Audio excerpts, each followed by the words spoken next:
the industry's journey in the last 5 years.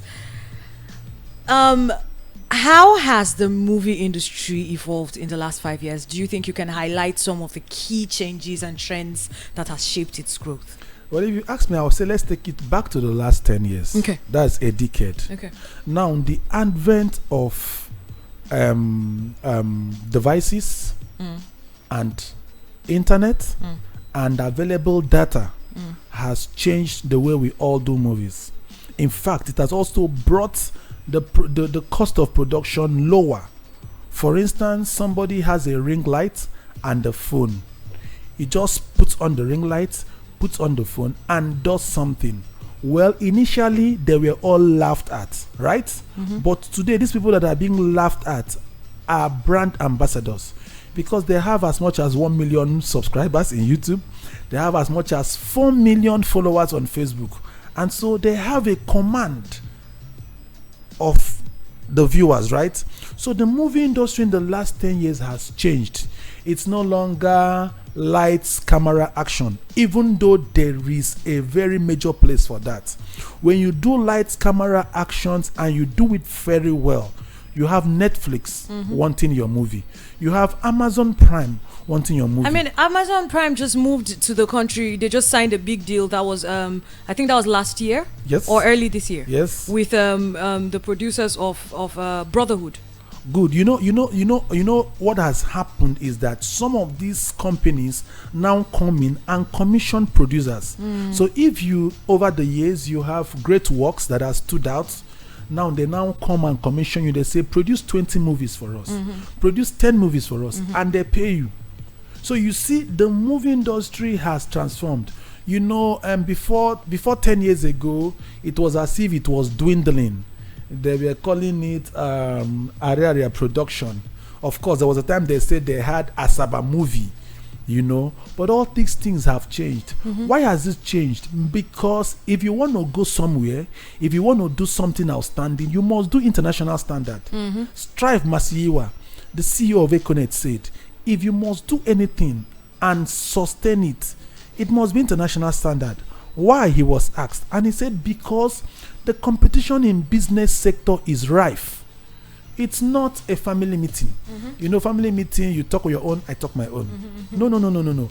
In the business sector, you must be willing to bring a production, whether goods or services, that must stand out. And in Hollywood, they have advanced technology. They have advanced gadgets. And then they have the banking industry funding some of their movies. So if we in Nollywood do not make productions that are outstanding, the industry will go down. So in the last 10 years, very sound minds have come into the industry and have taken the industry seriously and has made productions that are wonderful, and they're standing out. I mean, we've seen so many works. I used to be one of the people that would say, oh, I don't watch Nollywood films. They're really, and we started to see that change with time.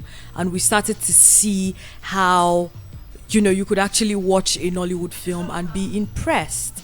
Right. So what factors would you say have contributed to the overall growth of the movie industry during this period?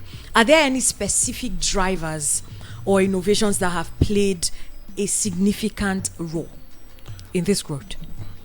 Yes, there are key drivers that has played a significant role.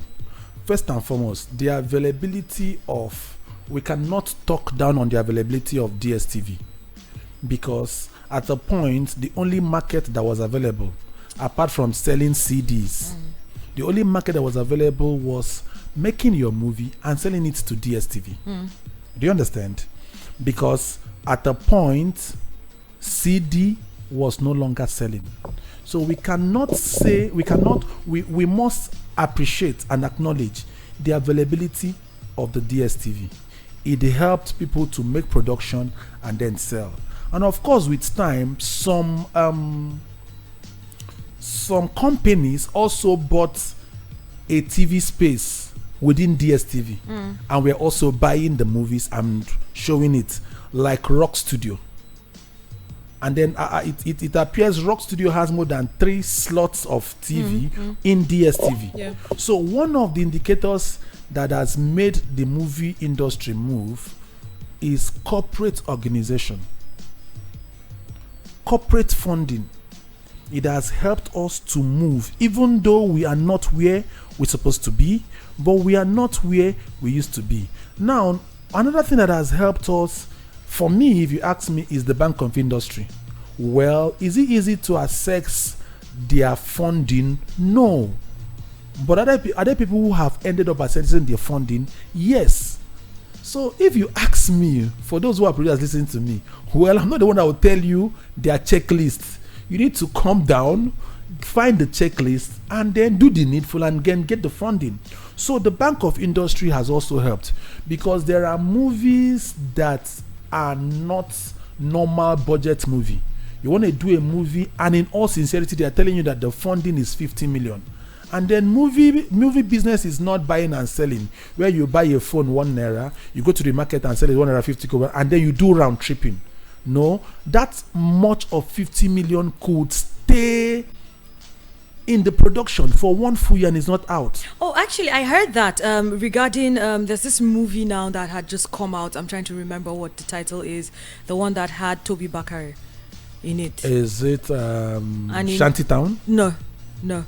After Shantytown, it just came out, and Bimbo was in it as well, and they shot it before Brotherhood. Okay. But Brotherhood came out before it. Okay. And then it made the rounds. It made more wave. Okay. Than Brotherhood, and I was like, oh, it's not like if you shoot this one, then it comes out first. No, it's not about. So walk us around what the process is like for those of us that don't know, because some of us, we're just consumers. Most of us are just consumers. We put on. You mentioned DSTV now. We put on satellite TV, and we can see ranges of content, and we find movies, and we're like, oh, okay, I like to watch epic. I like to watch, contemporary and all of that. What is the process? Okay, the process, it begins with having a good script. Of course, good script really means that you had a good script writer. Of course, you look into the script, you see what you want from the script, and then for those who are very careful with production, as they are reading their scripts, they are having the exact mental picture of who should be the character of that script. And then you now do your costing. What is going to cost you?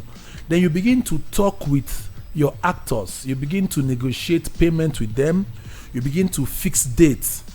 If your intending actors are individuals who are very busy, they begin to schedule for you what dates they will be free, and then you begin to have a tentative date of your production.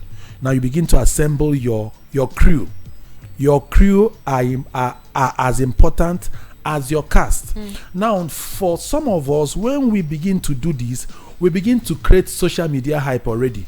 We begin to inform our followers what we are doing at what point, You find out that by the time you finish the production, you've already made so much waves with your pre-production. By the time you're done with the production proper and you're doing post-production, you're already gathering momentum. And then these days, most persons wants to do cinema first. So you go to the cinema, people see the movie, of course they pay gate fee and all that. Then for those who want to move it to the next level, you want to move it to whether Netflix, whether Rock Studio, whether DSTV, as the case may be. I need to understand the business of cinemas. It's something that I never understood, both cinemas and satellite TV. How do you make your money? In cinemas, you make your money by selling gate fee.